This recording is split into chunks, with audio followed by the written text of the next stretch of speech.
Je suis comme les Lyonnais, je crois que nous sommes attirés par notre fleuve, notre rivière. Par exemple, pour moi, chaque fois, les rives de Saône sont un émerveillement. J'aime beaucoup, évidemment, aller me promener du côté de la Confluence. Et puis également, voir Lyon depuis les collines. Et par exemple, pour moi, le nouveau quartier de l'Antiquaille est toujours un émerveillement.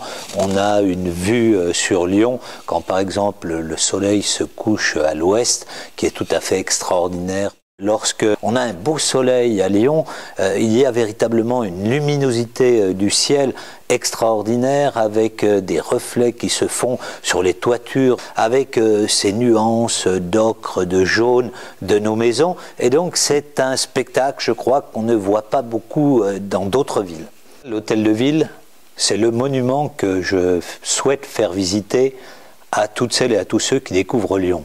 Vous voyez, lorsque vous avez par exemple des Américains, des Japonais, des Chinois qui viennent à Lyon, et puis que tout d'un coup ils pénètrent dans l'hôtel de ville, ils se rendent compte combien cette cité a un passé prestigieux. C'est pour eux toujours un moment d'émerveillement, et je dois dire que pour moi-même, chaque fois que je rentre dans l'hôtel de ville, c'est un moment de bonheur.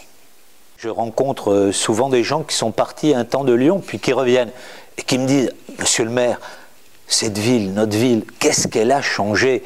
C'est évidemment les Berges-du-Rhône qui se sont dessinés, c'est en même temps des quartiers comme la Confluence, c'est une ville qui a grandi, qui s'est rajeunie. Aujourd'hui, quand vous passez par exemple sur la rue de la République, devant l'hôtel de ville, devant l'Opéra, vous voyez une jeunesse, vous voyez un mouvement, vous voyez un dynamisme de la ville, c'est peut-être cela le véritable changement de Lyon.